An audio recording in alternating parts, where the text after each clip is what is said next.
I just thought, well, let's just try new things on the channel.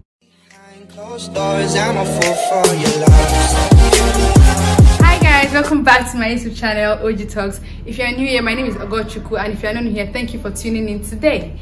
Today guys, I'm going to be doing something we have never done on this channel. It's something new, and I just thought, well, let's just try new things on the channel. If you like it, please leave a comment in the comment section so I know if to continue doing this. Anyways guys, today we are doing a movie review. Actually, I think something like a movie criticism. Yeah, let me just call it a movie review, a movie criticism, anyone you choose to call it. Today we are going to be looking at the movie Glamour Girls. I don't want to use the word long awaited because I don't think it was in publicity for a very long time, but yeah, we're going to be analyzing the movie Glamour Girls.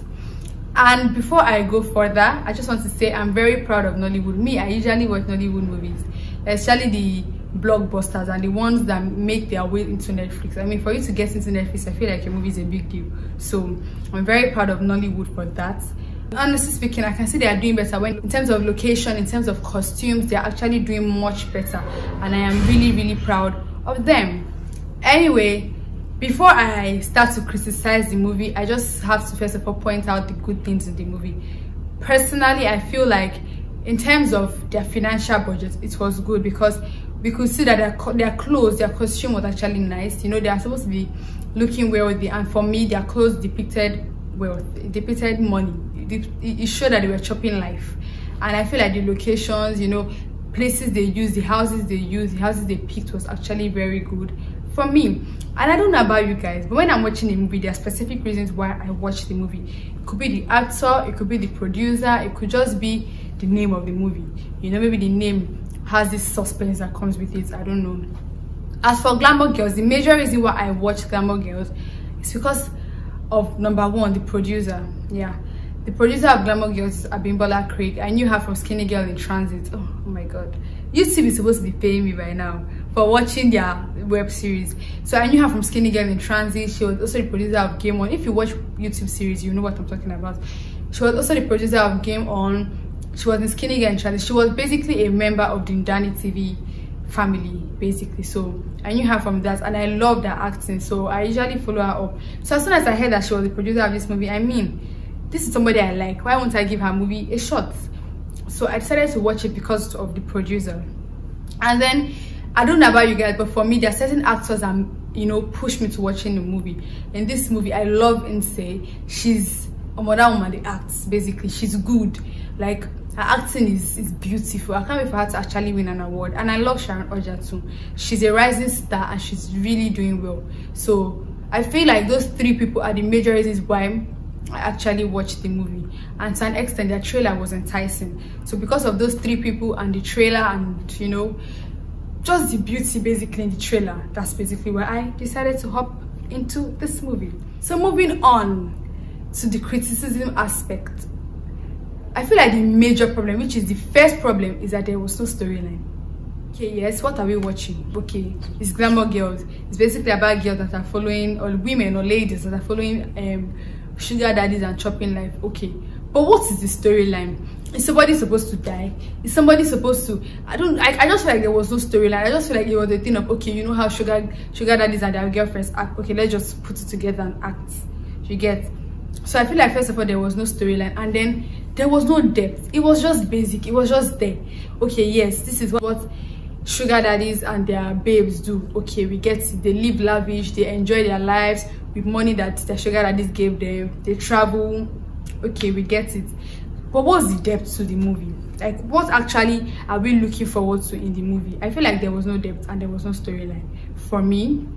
Then thirdly, from the beginning of the movie, maybe they were trying to create suspense. I don't know. The conversation between Donna and Lulu, talking about Kimwa and Nse, when Lulu was talking about something being scary and being big, what was she talking about? Like, we never got to know what she was talking about throughout the movie. Maybe they were trying to create suspense in the beginning, but even moving down the lane, we did not see eventually what she was talking about in the beginning. And I mean, that is where dramatic irony comes in. There are certain things that the audience will know that the characters won't know, but I feel like they missed that out. Then moving on, what happened to Sharon Oja's siblings? I mean, her siblings were there. They were the major reason why she wanted to, you know, get a better job, to take care of them, to send them to school. They just showed them for like a brief minute, complaining about their bills, and then they never showed them again. Okay, she moved on. She got a better job. They never even made us see her say, okay, she wants to transfer money to her siblings. I mean, I don't know. I feel like generally in Nollywood they tend to do that. Sometimes they just remove maybe the children in the movie. They just remove them completely, or they just remove a particular character or particular characters, and I don't think it makes sense. Even if you don't want to show them, like, acknowledge the fact that they are still in the movie. But yeah, Emma's siblings, we never saw them again. We never saw Emma's siblings. Then moving on, we got to the point where Gemma and, I don't know his name in the movie, sorry, Gemma and Lynx, we got to the point where they started dating, they had a relationship, and then we found out that he was molesting her child. They didn't actually show us, but we, you know, putting two and two together, we found out that he was molesting her child. What happened to his body? I mean, I feel like they were just skipping too many necessary things. They could have shown us what she saw, how they fought to the extent that she accidentally killed him, because it was obviously an accident. But they did not show us. You know, there were just many loopholes that would have pulled the movie together, but like, they left out too many important details. I don't know why. Maybe they were trying to create suspense. I don't know. Okay, you showed us the fact that she killed him. Then you put his body into that chair that she brought to his house. Okay, what happened to his body? I mean, it's not making any sense. We don't know whether they burnt his body. We don't know whether they threw it into water. All we know is that they put his body in the chair that Donna claimed, or Donna acted like she was coming to furnish the house with. And they never showed us his body. Is that how his body just disappeared, or what? I mean, some little details that made a lot of sense. And then the fact that the child recovered from being molested. I mean, they went to see her mom, and the next thing they showed the child, he was laughing. Recovered so quickly from being raped or molested as a child. It was barely 2 weeks after when she traveled to see her mom, and they called her and the child was laughing. I don't think that's necessary. You could have shown the child maybe going through therapy, or just struggling to come out of his phase, not being happy. It doesn't work like that in reality. And then another problem I had is Shegun, the sugar daddy, Emma's sugar daddy. I feel like sugar daddies are quite possessive, or even if not possessive, no sugar daddy will be okay with you sleeping with his bodyguard and not reacting. He knew that Emma and his bodyguard slept with each other, and he never reacted. Like, from the beginning, from the very moment he knew till even the point where we thought he was going to do something, he didn't do anything. Like, that's odd. He knew, he didn't shout. I don't even think he had any plan of reacting, which is very odd. I feel like sugar daddies are actually quite, you know, when it comes to those kind of things, they don't joke about it. Moving on, I know that there are certain things that symbolizes people, or certain things that symbolize things or signifies things. It's like, for instance, when somebody holds the crown and they're talking about the crown, you know, they're talking about the king in that movie. But then, okay, why did Donna have to have chief's bead or necklace or whatever? And then why was she giving it back to his wife? I feel like that was unnecessary. You know, the necessary things that they were supposed to do in the movie, they didn't do it. They were just showing us some things that were highly unnecessary. And then why did she offer Chief's wife money? For what purpose? To help her with the issue at hand, or what? Like, of what use was the offering of the money and chair to Chief's wife? To be on a good side or what? Because she never eventually used Chief's wife help for anything. So, I mean, and then I don't know how.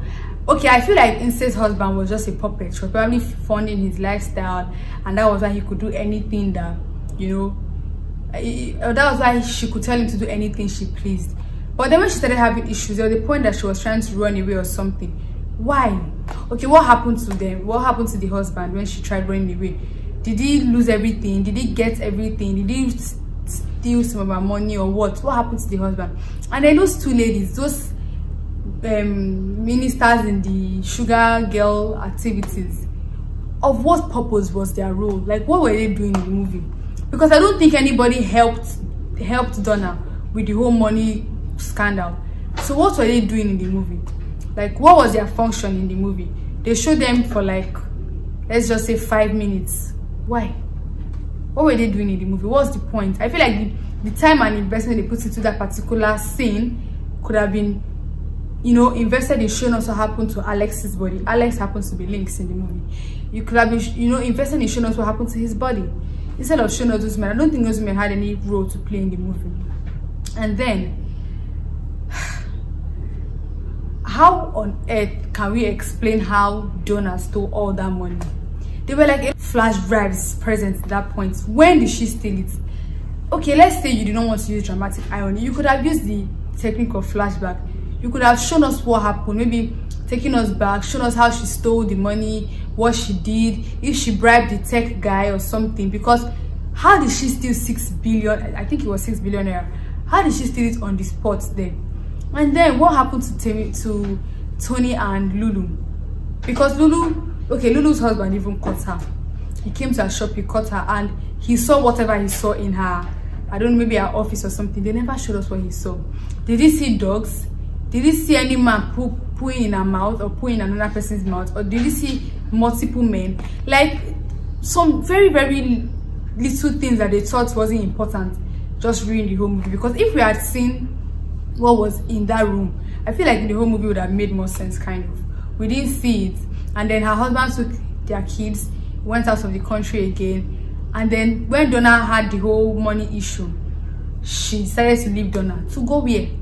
To fall back on what? Because aside from her shop, she didn't really have any other thing she was doing. And she was supposed to fund her husband and children's life even while they were outside the country. So how was she going to cope just abandoning Donna like that? And then Tony, as well, where did Tony go to? Okay, let's even say Tony was being smart. When things were good, he was saving money and planning to start his life. But even if, I mean, and then how did Donna steal that money? I really want to know how she stole that amount of money. Okay, after everything, Gemma left. Sharon Raja is supposed to come back, and there's supposed to be a sequel or what for the movie. Maybe there's going to be a part 2 for us to see Sharon Raja take over the whole thing, because too many, you know, too many important details left out that just made the film shabby. It just looked like something of, okay, I slept, I woke up, and I have an idea. Okay, let's just work on it, without actually meeting, planning, being creative about the whole story. And I came across some very beautiful, funny critic. Actually not funny, the person meant business, and it's very funny. Like, the person was actually really mean. Pardon me, I'll be reading from my phone. And it goes thus: remember when Chief Daddy 2 came out and we all thought it was the worst thing out of Nollywood? Well, they said you haven't seen anything yet, and pushed out Glamour Girls, a directionless remake of the 1994 classic starring Liz Benson, Victoria Nunobi, and Zach Orji. This version exchanged a seductive plot and good acting for a ton of Larry Gaga songs, badly laid wigs, and terrible audio. I can't lie, the actors, I think I already mentioned it, they had good actors. Actually, they did have good actors. And I don't know about the audio. For me, the audio wasn't bad, well, and I think sometimes their hair actually didn't look, you know, in place. Moving on, like the original, it follows the lives of high-class sex workers led by Sharon Oja, Nse Ekpe Etim, Jocelyn Duma, and Toke Makinwa. This film was neither funny, suspenseful, nor smart. 3 things it tried to be. I only watched for the plot. Jocelyn Duma and Lynx playing a couple I'd like to infiltrate, but even that wasn't enough. Then there is this frustrating final scene with the multiple USBs that was giving woman in tech vibes. Look, Glamour Girls will go down in history as the worst Nollywood remake of all times, and it deserves it. So I don't know, people are very good at these things, but for me, I've already given you guys my own view. And thank you very much guys for watching today. Thank you for sticking with me today. If you enjoyed this review, let me know in the comment section. And if you haven't subscribed, click on the subscribe button, turn on your post notifications, share my link, and you know, let's discuss in the comment section. Thank you very much guys for watching today. I'll catch you guys in my next video. Bye.